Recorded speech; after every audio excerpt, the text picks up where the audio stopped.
أنت المقصود في هذه القصة، واقرأها حتى تصدق ما أقول.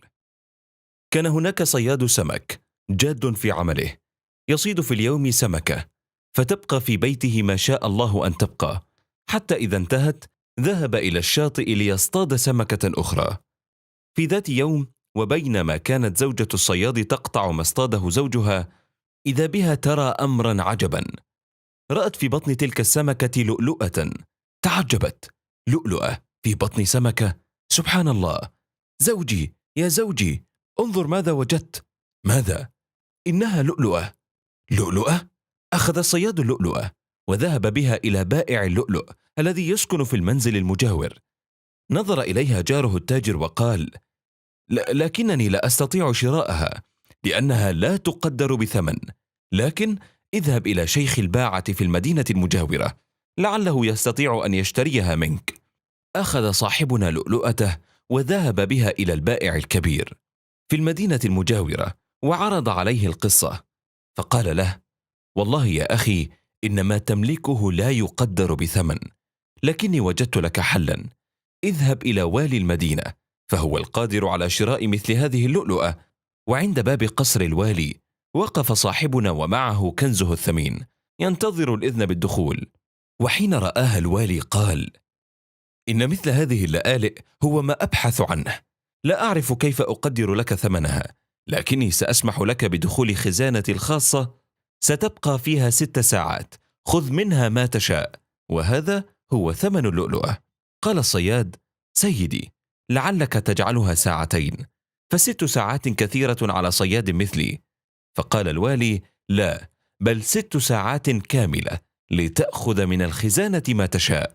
دخل صاحبنا خزانة الوالي، وإذا به يرى منظرا مهولا: غرفة كبيرة جدا مقسمة إلى 3 أقسام، قسم مليء بالجواهر والذهب واللآلئ، وقسم به فراش وثير لو نظر إليه نظرة نام من الراحة، وقسم به جميع ما يشتهي من الأكل والشرب.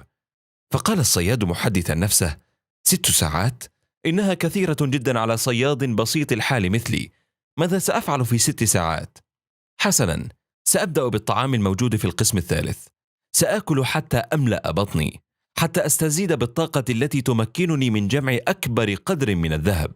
ذهب صاحبنا إلى القسم الثالث، وقضى 2 ساعات من الوقت يأكل ويأكل، حتى إذا انتهى ذهب إلى القسم الأول، وفي طريقه رأى ذلك الفراش الوثير، فحدث نفسه: الآن أكلت حتى شبعت، فما لي لا أستزيد بالنوم الذي يمنحني الطاقة التي تمكنني من جمع أكبر قدر ممكن، هي فرصة لن تتكرر، فأي غباء يجعلني أضيعها. ذهب الصياد إلى الفراش، استلقى وغط في نوم عميق، وبعد برهة من الزمن سمع من يقول له: قم، قم أيها الصياد الأحمق، لقد انتهت المهلة. ها؟ ماذا؟ لم آخذ شيئا؟ نعم، هيا إلى الخارج. أرجوكم، ما أخذت الفرصة الكافية، 6 ساعات وأنت في هذه الخزانة، والآن أفقت من غفلتك، تريد الاستزادة من الجواهر؟ أما كان لك أن تشتغل بجمع كل هذه الجواهر حتى تخرج إلى الخارج، فتشتري لك أفضل الطعام وأجوده، وتصنع لك أروع الفرش وأنعمها، لكنك أحمق غافل، لا تفكر إلا في المحيط الذي أنت فيه. خذوه إلى الخارج. لا، لا، أرجوكم، أرجوكم. انتهت القصة، لكن العبرة لم تنتهي بعد. أرأيتم تلك اللؤلؤة؟ هي روحك، إنها كنز لا يقدر بثمن، لكنك لا تعرف قدر ذلك الكنز. أرأيت تلك الخزانة؟ إنها الدنيا، انظر إلى عظمتها، وانظر إلى استغلالنا لها. أما عن الجواهر فهي الأعمال الصالحة، وأما عن الفراش الوثير فهو الغفلة، وأما عن الطعام والشراب فهي الشهوات. والآن أخي صياد السمك، وأنت المقصود قارئ القصة، أما آن لك أن تستيقظ من نومك وتترك الفراش الوثير وتجمع الجواهر الموجودة بين يديك قبل أن تنتهي تلك المدة الممنوحة لك، وهي عمرك، فتتحسر وأنت تخرج من الدنيا. قال تعالى: حتى إذا جاء أحدهم الموت قال رب ارجعون لعلي أعمل صالحا فيما تركت. كلا، إنها كلمة هو قائلها، ومن ورائهم برزخ إلى يوم يبعثون. حتى إذا جاء أحدهم الموت قال رب ارجعون لعلي أعمل صالحا فيما تركت كلا إنها كلمة هو قائلها